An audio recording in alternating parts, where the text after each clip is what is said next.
ఈ కార్యక్రమాన్ని సమర్పిస్తున్న వారు MDH గరం మసాలా. ఆరోగ్యం ఇంకా న్యూట్రిషన్ దొరికే బాడీ స్ట్రాంగ్ గా అవుతుంది. కొంచెం తింటే కడుపు నిండా డైజెషన్ బాగా అవుతుంది. MDH సోయా టీ అసలైన ప్రోటీన్. ఈ 2 సీట్లను కాంగ్రెస్ అభ్యర్థులను గెలిపించుకుని భవిష్యత్తు ఎన్నికలకు లైన్ క్లియర్ చేసుకోవాలని సీఎం రేవంత్ రెడ్డి భావిస్తున్నారా?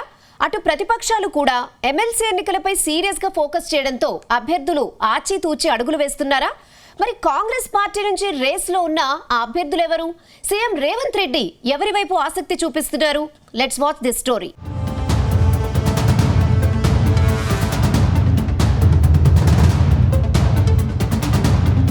తెలంగాణలో గ్రాడ్యుయేట్ ఎమ్మెల్సీ ఎన్నికలపై అధికార కాంగ్రెస్ ఫోకస్ పెట్టినట్టు తెలుస్తోంది.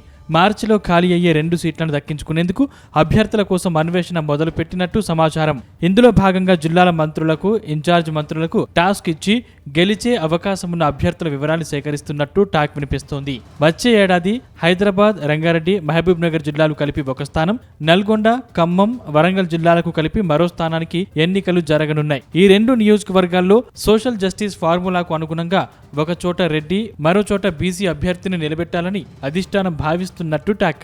మొత్తం 6 జిల్లాల్లోని 77 అసెంబ్లీ నియోజకవర్గాల పరిధితో ముడిపడి ఉన్న ఎన్నికలు కావడంతో అధికార పార్టీ ప్రతిష్టాత్మకంగా తీసుకున్నట్టు పార్టీ వర్గాల్లో ప్రచారం సాగుతుంది.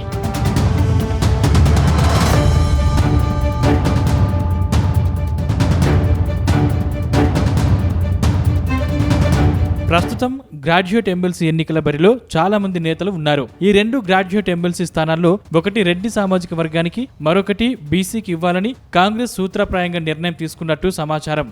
ఇందులో కాంగ్రెస్ సీనియర్ నేత దివంగత రామరెడ్డి దామోదర్ రెడ్డి కుమారుడు Sarvottam Reddy, tourism corporation chairman గా ఉన్న Patel Ramesh Reddy, Telangana dairy development cooperative federation chairman Gutta Amit Reddy పేర్లు ప్రచారంలో ఉన్నాయి. ఇందులో గుత్తా అమిత్ రెడ్డి ఆసక్తి కనబరచడం లేదని తెలుస్తోంది. ఆయన తండ్రి గుత్తా సుఖేందర్ రెడ్డి ప్రస్తుతం శాసన మండలి చైర్మన్ గా ఉన్నారు. ఆయన పదవీ కాలం పూర్తయిన తర్వాత మరోసారి కౌన్సిల్ సభ్యుడిగా అవకాశం ఇవ్వాలని కోరుతున్నట్లు తెలిసింది. ఈ 3 జిల్లాల తరపున వచ్చిన 3 పేర్లు రెడ్డి సామాజిక వర్గానికి చెందినవే. అయితే వీరిలో పార్టీ నాయకత్వం ఇందులో ఒకరిని ఎంపిక చేస్తుందా, లేక కొత్త పేరును తెర మీదకు తెస్తుందా అనేది త్వరలో తేలనుంది.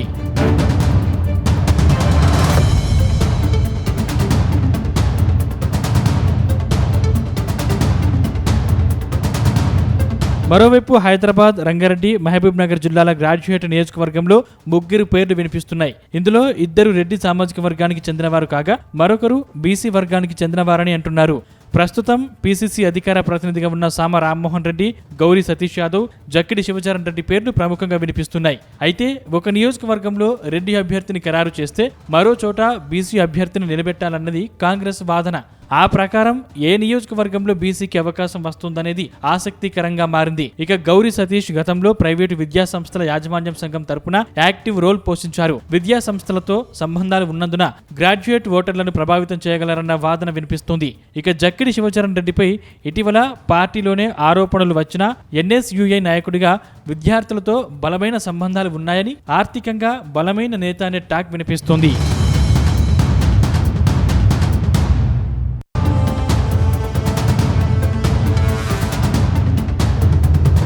మరోవైపు 6 జిల్లాల్లోని 77 అసెంబ్లీ నియోజకవర్గాల్లో దాదాపు 14 లక్షల మంది గ్రాడ్యుయేట్ ఓటర్లు ఉన్నట్టు చెప్తున్నారు. త్వరలోనే పేర్లు నమోదు చేసుకోవడానికి ఈసీ నుంచి నోటిఫికేషన్ రాబోతుంది. ప్రస్తుతం సీఎం రేవంత్ రెడ్డి 10 మంది మంత్రులు, అసెంబ్లీ స్పీకర్, డిప్యూటీ స్పీకర్, శాసన మండలి చీఫ్ విప్, మజ్లిస్కు చెందిన వారితో పాటు మొత్తం 6 ఎమ్మెల్సీలు 6 జిల్లాలకు చెందిన వారే కావడంతో గెలుపును నాయకత్వం ప్రతిష్టాత్మకంగా తీసుకున్నట్టు తెలుస్తోంది.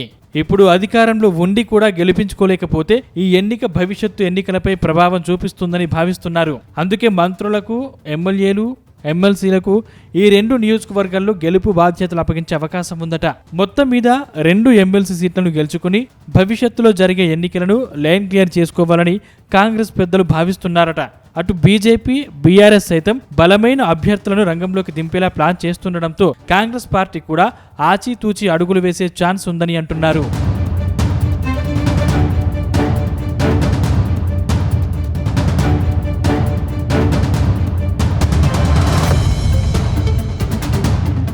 తెలంగాణలో పార్టీ మారిన ఎమ్మెల్యేలు సొంత గూటికి చేరే ప్రయత్నాలు మొదలుపెట్టారా? కాంగ్రెస్ పార్టీలో వర్గపోరు, ఆశించిన స్థాయిలో నిధులు రాకపోవడంతో ఆగ్రహంగా ఉన్నారా?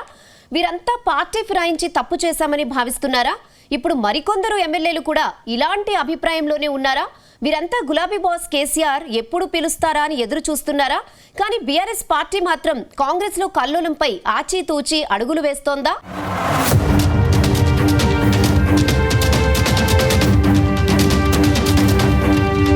తెలంగాణలో గత అసెంబ్లీ ఎన్నికల్లో బీఆర్ఎస్ నుంచి గెలిచి కాంగ్రెస్లో చేరిన 10 మంది బీఆర్ఎస్ ఎమ్మెల్యేల రాజకీయ పరిస్థితి ఆగమ్య గోచరంగా తయారైంది. ఎన్నో ఆశలు అంచనాలతో కాంగ్రెస్లో చేరిన ఎమ్మెల్యేలు డీలా పడిపోయారు.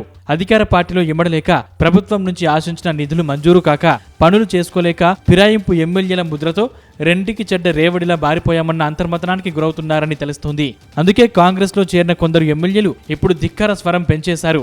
ఇందులో భాగంగానే బాన్సువాడ ఎమ్మెల్యే పోచారం శ్రీనివాసరెడ్డి కామారెడ్డి జిల్లా బీర్కూర్ ఆత్మీయ సమావేశంలో చేసిన తీవ్ర వ్యాఖ్యలు కాంగ్రెస్ అంతర్గత కలహాలను, ఫిరాయింపు ఎమ్మెల్యేల అసమ్మతిని బహిర్గతం చేశాయి. పోచారం రేవంత్ రెడ్డి ప్రభుత్వంపై ఆగ్రహించారు, అసహనం వ్యక్తం చేశారు. అదే సమయంలో కేసీఆర్ పై ప్రశంసల వర్షం కురిపించారు. అయితే కాంగ్రెస్ పార్టీలో చేరిన ఎమ్మెల్యేల్లో కొందరు తిరిగి కారు ఎక్కేందుకు రెడీ అవుతున్నారని తెలుస్తోంది.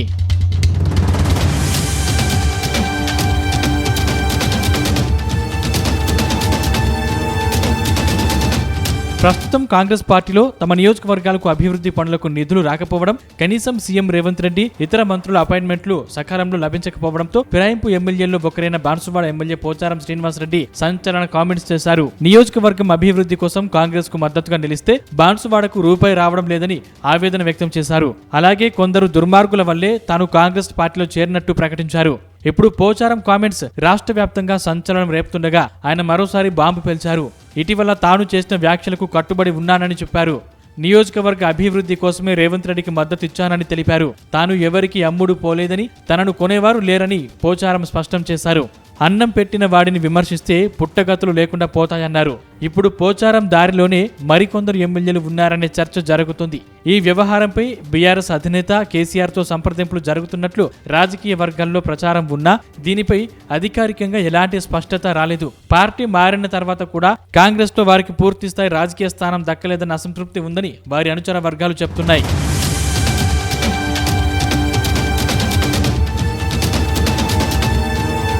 ఇదిలా ఉంటే పార్టీ మారిన ఎమ్మెల్యేల నియోజకవర్గాల్లో కాంగ్రెస్ వర్సెస్ కాంగ్రెస్ అన్నట్టుగా సీన్ తయారైంది. మరోవైపు నియోజకవర్గ ప్రజలకు ఎన్నికల సమయంలో ఇచ్చిన హామీలను అమలు చేయాలని స్థానిక నేతలు, అనుచరుల నుంచి ఒత్తిడి పెరుగుతుంది. అధికార పార్టీలోకి వెళ్లిన తర్వాత నిధులు, అభివృద్ధి పనులు వేగంగా వస్తాయని భావించినా చాలా చోట్ల పనులు ముందుకు కదలకపోవడం ఎమ్మెల్యేలకు ఇబ్బందిగా మారిందన్న అభిప్రాయం వ్యక్తమవుతుంది. కొంతకాలంగా పటాన్చెరు ఎమ్మెల్యే గూడెం మహిపాల్ రెడ్డి కాంగ్రెస్ కు దూరంగా ఉంటున్నట్లు ప్రకటించారు. మున్సిపల్ ఎన్నికల సమయంలో ఆయన సోదరుడు బీఆర్ఎస్ లో చేరడం, ఆ పార్టీ అభ్యర్థులకు మద్దతుగా పనిచేయడం రాజకీయంగా చర్చకు దారితీసింది. ఆ తర్వాత పటాన్చెరు పరిధిలో బీఆర్ఎస్ మెరుగైన ఫలితాలు సాధించడంతో ఆయన తిరిగి బీఆర్ఎస్ నేతగా మారిపోయి పార్టీ కార్యక్రమాల్లో వేగం పెంచారు.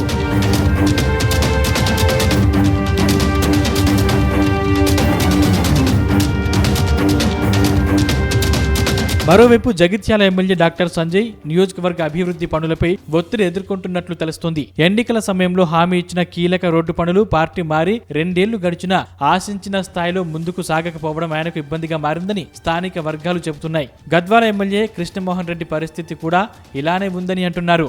అటు పనుల్లో జాప్యం జరుగుతుండడం ఆయనను కూడా అసంతృప్తికి గురి చేస్తున్నట్లు సమాచారం. బీఆర్ఎస్ నుంచి వచ్చిన ఎమ్మెల్యేలకు వారి నియోజకవర్గాల్లో కాంగ్రెస్ స్థానిక నాయకత్వం నుంచి సహాయ నిరాకరణ, సమన్వయ లోపం ఎదురవుతుండడంతో ఎవరి దారి వారిది అన్నట్లుగా పార్టీలో 2 గ్రూపులు కొనసాగుతున్నాయి. మరోవైపు కొన్ని నియోజకవర్గాల్లో తమను కాదని ఫిరాయింపు ఎమ్మెల్యేలకు, వారి వర్గీయులకు ప్రాధాన్యతనివ్వడం కూడా కాంగ్రెస్ కేడర్లో చిచ్చు రేపుతోంది. ఖైరతాబాద్ లో దానం నాగేందర్ కు, పటాన్చెరులో MLA Gudem Mahipal Reddy, Jagtial MLA doctor Sanjay Kumar, చేవెళ్లలో ఎమ్మెల్యే కాళీ యాదయ్య, గద్వాలలో బండ్ల కృష్ణమోహన్ రెడ్డి స్థానిక కాంగ్రెస్ నాయకత్వంతో రోజు ప్రోటోకాల్ రగడ కొనసాగుతుంది.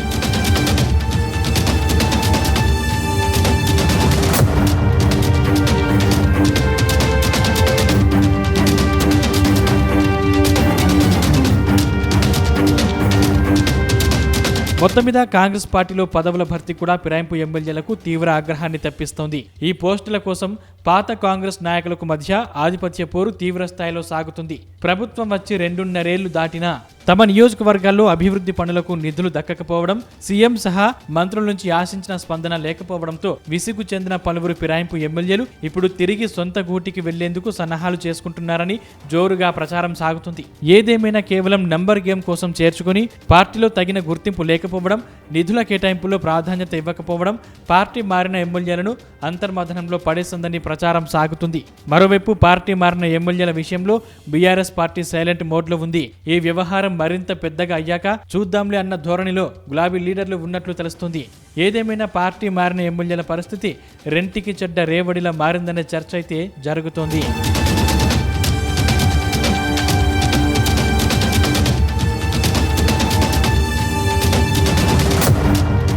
సీఎం చంద్రబాబుకు deputy CM Pawan Kalyan big shock ఇచ్చారు. అమరావతిలో పలు అభివృద్ధి ప్రారంభోత్సవాలకు డిప్యూటీ సీఎం దూరంగా ఉన్నారు.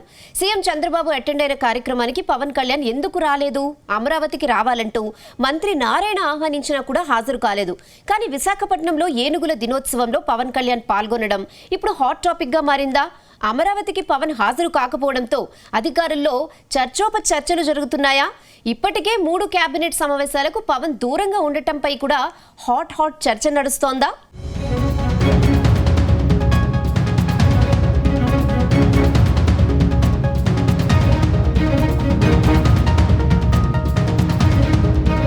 ఆంధ్రప్రదేశ్లో డిప్యూటీ సీఎం పవన్ కళ్యాణ్కి ఏమైంది? సీఎం చంద్రబాబుతో తాడో పేడో తేల్చుకునేందుకు పవన్ కళ్యాణ్ రెడీ అవుతున్నారా? కూటమి పార్టీలు మరో 15 ఏళ్లు అధికారంలో ఉంటాయని గతంలో ప్రకటించిన పవన్ కళ్యాణ్ ఇప్పుడు టీడీపీతో దూరంగా ఉండాలని డిసైడ్ అయ్యారా అంటే అవుననే సమాధానమే వస్తోంది. ప్రస్తుతం ఆంధ్రప్రదేశ్లో రాజకీయ పరిణామాలు చూస్తుంటే ఇదే నిజమని తెలుస్తోంది. తాజాగా సీఎం చంద్రబాబుకు deputy CM Pawan Kalyan big shock ఇచ్చారు. అమరావతిలో అట్టహాసంగా మొదలుపెట్టిన భవనాల ప్రారంభోత్సవానికి పవన్ కళ్యాణ్ దూరంగా ఉన్నారు. ఈ కార్యక్రమాన్ని స్వయంగా సీఎం చంద్రబాబు ప్రారంభించిన పవన్ కళ్యాణ్ దూరంగా ఉండడం హాట్ టాపిక్ గా మారింది. సీఎం చంద్రబాబు ఎంతో గొప్పగా ప్రచారం చేసుకుంటున్న అమరావతిలో జరుగుతున్న అభివృద్ధి కార్యక్రమాలకు పవన్ కళ్యాణ్ ఎందుకు రాలేదని అటు తెలుగు తమ్ముళ్లు ఇటు జనసేన నేతలు చర్చించుకోవడం హాట్ టాపిక్ గా మారింది.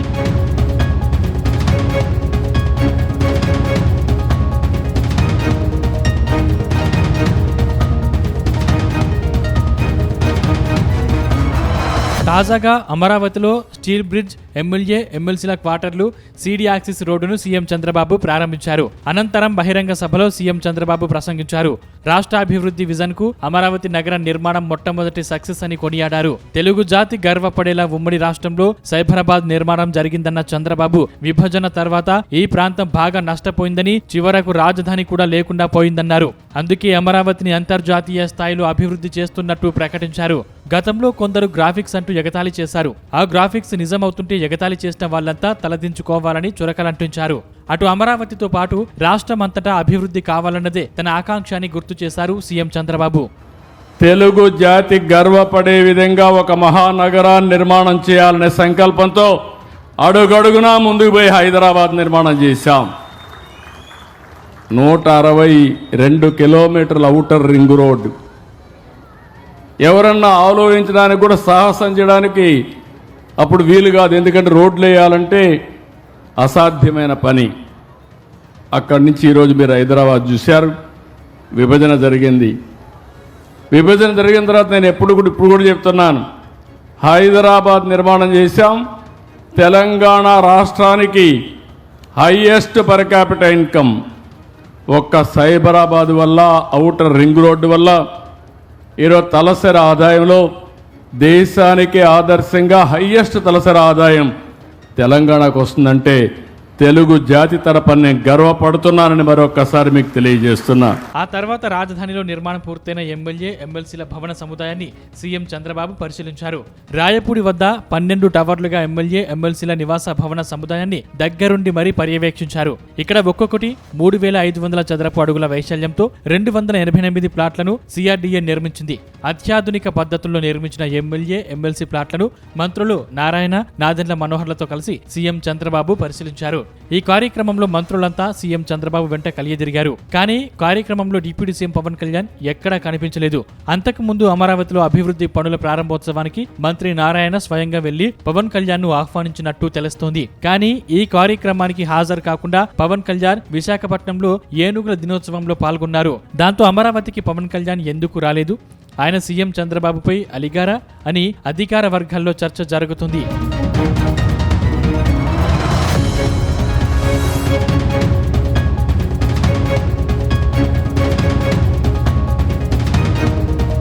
అంతకు ముందు కూడా సీఎం చంద్రబాబు అధ్యక్షతన సచివాలయంలో ఇటీవల జరిగిన 3వ మంత్రివర్గ సమావేశాలకు పవన్ కళ్యాణ్ మరోసారి డుమ్మా కొట్టారు. పవన్ కళ్యాణ్ కేబినెట్ సమావేశానికి హాజరు కాకపోవడం ఇది వరుసగా 3వసారి. గతంలో జరిగిన 2 మంత్రివర్గ సమావేశాలకు కూడా ఆయన రాలేదు. గతంలో 2 సార్లు కేబినెట్ సమావేశాలు జరుగుతుండగానే పవన్ కళ్యాణ్ మధ్యలోనే వెళ్లిపోయిన సందర్భాలు ఉన్నాయి. అప్పటి నుంచి సీఎం చంద్రబాబు నిర్వహించే ప్రభుత్వ సమీక్షలు, కేబినెట్ సమావేశాలకు పవన్ కళ్యాణ్ దూరంగా ఉంటున్నారు. ఇటీవల ప్రధాని మోదీ పర్యటనలో పాల్గొన్న పవన్ కళ్యాణ్ సీఎం చంద్రబాబు సమీక్షలు, కేబినెట్ సమావేశాలకు ఆయన వరుసగా గైర్హాజరవుతున్నారు. దాంతో కూటమిలో అంతర్గత విభేదాలు మొదలయ్యాయి అన్న చర్చ జరుగుతుంది. ఇప్పుడు అమరావతిలో అట్టహాసంగా ప్రారంభమైన కార్యక్రమాలకు డిప్యూటీ సీఎం డుమ్మా కొట్టడం ఏపీ రాజకీయాల్లో హాట్ టాపిక్ గా మారింది.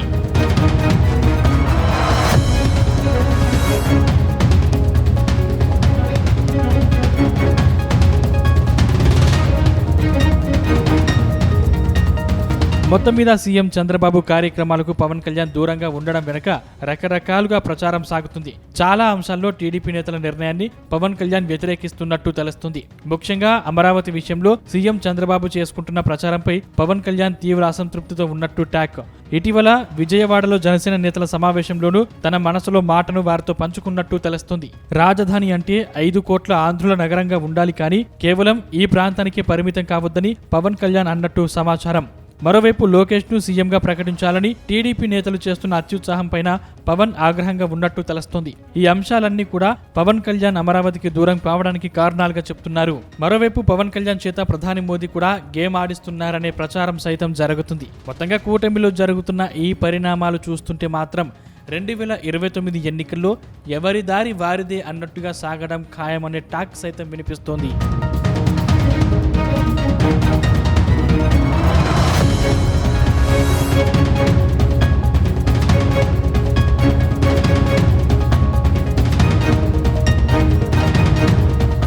ఉత్తరాంధ్ర వైసీపీలో సీట్ల పంచాయతీ మొదలైందా? విశాఖ ఎంపీ సీట్పై వైసీపీ నేత బొత్స సత్యనారాయణ కుటుంబం కన్నేసిందా?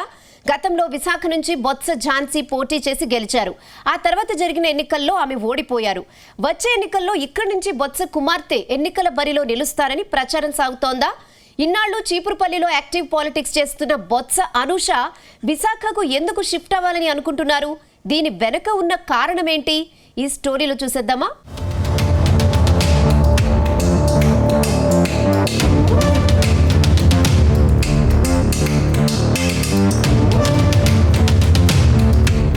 ఆంధ్రప్రదేశ్లో ఫ్యాన్ పార్టీ కష్టకాలం ఎదుర్కొంటుంది. వైసీపీ అధికారానికి దూరమయ్యాక ఆ పార్టీలో చాలా మంది నేతలు కూటమి పార్టీలో చేరిపోయారు. మరికొందరు నేతలు మాత్రం జగన్ వెంటే నడుస్తున్నారు. ఇందులో ఉత్తరాంధ్ర నుంచి బొత్స సత్యనారాయణ కూడా ఒకరు.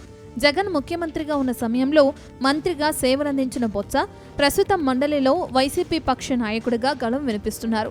కీలక అంశాలపై బలమైన వాయిస్ వినిపిస్తున్నారు. ప్రస్తుతం విశాఖలో బొత్స క్యాంప్ ఆఫీస్ని నిర్వహిస్తున్నారు. ఆయన మేనల్లుడు చిన్న శ్రీను భీమునిపట్నం అసెంబ్లీ ఇన్ఛార్జిగా వైసీపీ తరపున ఉన్నారు. 2024 ఎన్నికల్లో విశాఖ లోక్సభ నుంచి ఆయన సతీమణి మాజీ ఎంపీ బొత్స ఝాన్సీ రాణి పోటీ చేశారు. ఇప్పుడు విజయనగరం నుంచి మెల్లగా బొత్స సత్యనారాయణ కుటుంబం విశాఖ జిల్లా వైపుగా షిఫ్ట్ అవుతున్నట్లుగా ప్రచారం సాగుతుంది.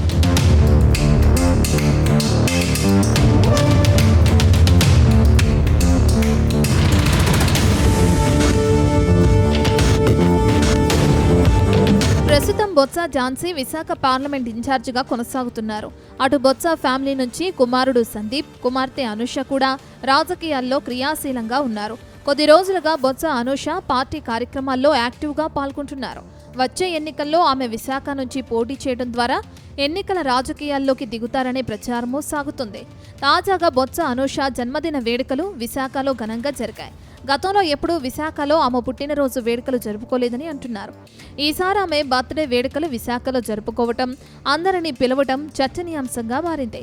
విశాఖ జిల్లా రాజకీయాల్లో ఇప్పటికే ప్రాధాన్యత కలిగిన బాధ్యతల్లో ఉన్న బొత్స ఫ్యామిలీ నుంచి వస్తున్న వారసురాలు వచ్చే ఎన్నికల్లో విశాఖ జిల్లా నుంచి ఏమైనా పోటీ చేస్తారా అన్న కొత్త చర్చకు తెరలేస్తుంది. వచ్చే ఎన్నికల్లో విశాఖ ఎంపీ సీటుకు బొత్స ఝాన్సీ పోటీకి సిద్ధంగా లేకపోతే యువ నాయకురాలిగా బొత్స అనూష రంగంలో ఉండొచ్చనే చర్చ కూడా సాగుతుంది. సాగుతుంది. విశాఖ ఎంపీ సీటు ప్రస్తుతం కూటమి చేతిలో ఉంది.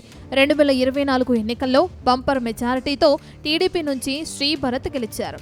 కానీ 2029 ఎన్నికల సమయానికి వైసీపీ జెండాను పాతాలని ఆ పార్టీ భావిస్తుంది.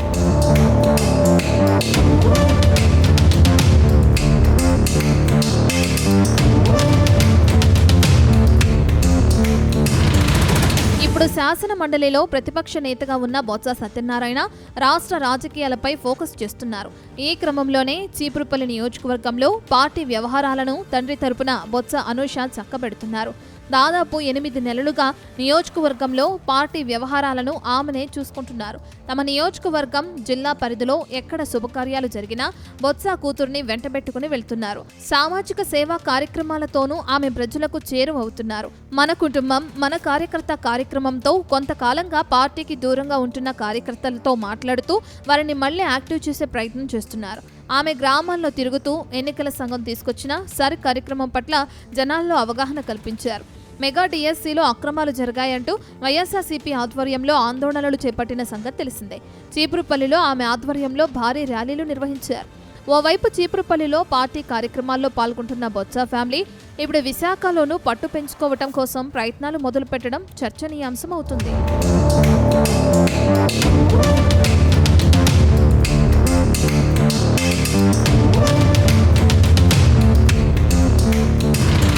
మొత్తం మీద వచ్చే ఎన్నికల్లో తన కుమార్తెను ఎన్నికల్లో పోటీ చేయించేలా బొత్స పావులు కదుపుతున్నారనే ప్రచారం సాగుతుంది. అయితే నియోజకవర్గాల పునర్విభజన, మహిళా రిజర్వేషన్లు అమలు లాంటి పరిస్థితులు వస్తే మహిళలకు ప్రాతినిధ్యం పెరుగుతుందని ఆయన అంచనా వేస్తున్నారట. అందుకే బొత్స ముందు చూపుతో తన కూతుర్ని రాజకీయంగా ప్రోత్సహిస్తున్నారనే ప్రచారము సాగుతుంది. అటు బలమైన సామాజిక వర్గం నేపథ్యంతో పాటు రాజకీయంగా అండదండలు కలిగిన కుటుంబమైన బొత్స వారసత్వం ఎవరైనా పోటీకి దిగితే వైసీపీకి సానుకూలత ఉండొచ్చని అంటున్నారు. అయితే వచ్చే ఎన్నికల్లో చీపురుపల్లి నుంచి బొత్స కుమార్తె ప్రాతినిధ్యం వహిస్తున్నారనే ప్రచారం జరుగుతున్న వేళ బొత్స కుటుంబం విశాఖ ఎంపీ సీటుపై కన్నేయడం ఫ్యాన్ పార్టీలో హాట్ టాపిక్ అవుతుంది. ఇప్పటికే వచ్చే ఎన్నికల్లో విశాఖ నుంచి పోటీకి దిగేలా ఫ్యాన్ పార్టీలో చాలా మంది నేతలు లెక్కలు వేసుకుంటున్నారు. అవకాశం దొరికితే విశాఖ నుంచి ఎంపీగా పోటీ చేయాలని భావిస్తున్నారు. ఈ నేపథ్యంలో ఇప్పుడు విశాఖ ఎంపీ రేసులో బొత్స అనూష ఉన్నారనే సంకేతాలను బొత్స కుటుంబం పంపిస్తుండటంతో ఈ విషయంలో వైఎస్ జగన్ ఎలా స్పందిస్తారనేది ఇంట్రెస్టింగ్ గా మారింది.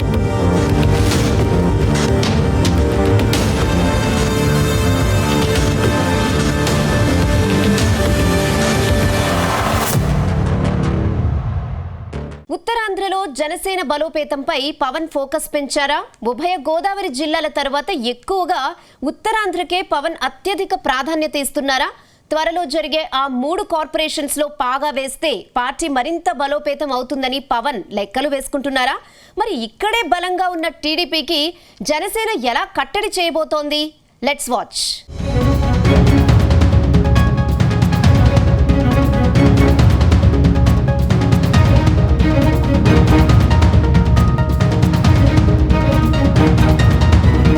స్థానిక సంస్థల ఎన్నికలపై జనసేన ఫోకస్ పెట్టినట్టు తెలుస్తోంది. మరో 2 నెలల్లో స్థానిక సంస్థల ఎన్నికలకు వెళ్లాలని కూటమి సర్కార్ ఆలోచన చేస్తోంది. ముందుగా మున్సిపల్ ఎన్నికలు జరిగే అవకాశం ఉంది. దాంతో పట్టణాలతో పాటు నగరాల్లో తనదైన మార్కు చూపాలని చూస్తోంది జనసేన. ఇప్పటికే ఆ పార్టీ గోదావరి జిల్లాలో బలంగా ఉంది. ఆ తరువాత అంతటి బలం ఉత్తరాంధ్రలోనే కనిపిస్తోంది. అందుకే ఈసారి ఉత్తరాంధ్రలో కీలకమైన మున్సిపాలిటీలతో పాటు నగరాలపై కన్నేసింది. 3 కార్పొరేషన్లకు గాను ఒకచోట తమ అభ్యర్థి మేయర్గా ఎంపికయ్యేలా పావులు కదుపుతోంది. ఇప్పటికే కసరత్తు ప్రారంభించినట్టు తెలుస్తోంది. ప్రధానంగా విజయనగరం మేయర్ పీఠంపై ఫుల్ ఫోకస్ పెట్టినట్టు సమాచారం. ఉత్తరాంధ్రలో 3 కార్పొరేషన్లకు గాను ఆ ఒక్క సీటు తమకు విడిచిపెట్టాలని కోరినట్టు ప్రచారం జరుగుతోంది.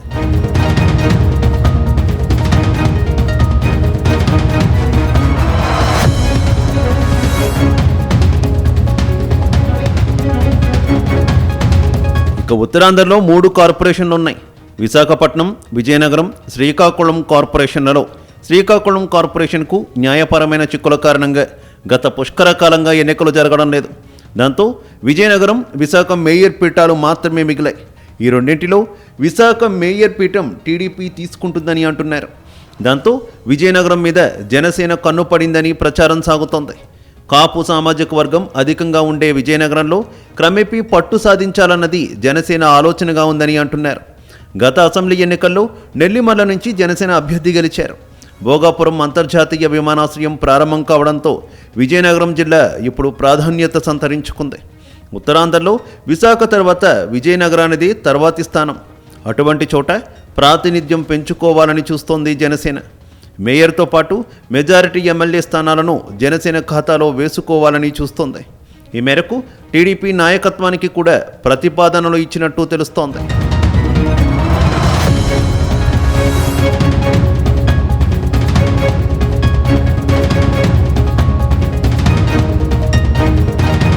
మరోవైపు విజయనగరం కార్పొరేషన్ 2021లో ఏర్పాటైంది. మొదటి ఎన్నికల్లో మేయర్ పీఠం వైసీపీకి దక్కింది. ఈసారి కూటమి పార్టీల నుంచి వైసీపీ గట్టి పోరును ఎదుర్కోనుంది. అదే సమయంలో మొత్తానికి మొత్తం అన్ని సీట్లు గెలుచుకోవాలని కూటమి పట్టుదలగా ఉంది. ఈ క్రమంలో మేయర్ పీఠం మీద జనసేన నేతలు ఆశలు పెంచుకుంటున్నారని అంటున్నారు. తమకు మేయర్ పీఠం అప్పగించాలని పొత్తులో భాగంగా కోరతామని జనసేన నేతలు అంటున్నారు. జనసేనకు విజయనగరం పట్టణ పరిధిలో పట్టుంది. అలాగే నెల్లిమర్ల ఎమ్మెల్యేగా కూడా ఆ పార్టీ తరపున ఉన్నారు. మరోవైపు ఈసారి మేయర్ పీఠానికి ప్రత్యక్ష ఎన్నికలు జరుగుతాయని అంటున్నారు. అందువల్ల ముందుగా పొత్తులో మేయర్గా తమ పార్టీ అభ్యర్థిని ప్రకటిస్తే గెలుపు ఖాయమని జనసేన భావిస్తోంది.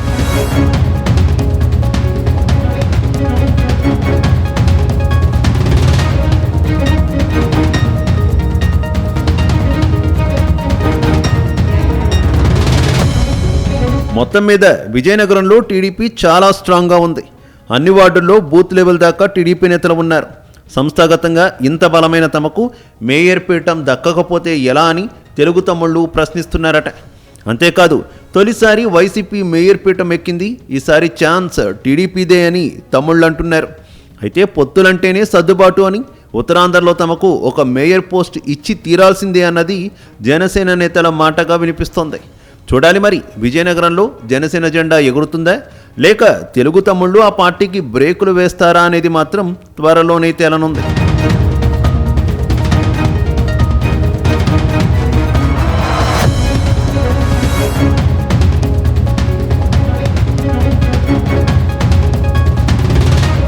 ఈ కార్యక్రమాన్ని సమర్పించిన వారు MDH గరం మసాలా, MDH దమాలు, దాల్ తడక మరియు మష్రూమ్ మసాలా. MDH తో భోజనం ఎల్లప్పుడూ రుచికరం. MDH సదా మీకు కొత్త రుచినివ్వడానికి తయారుగా ఉంటుంది.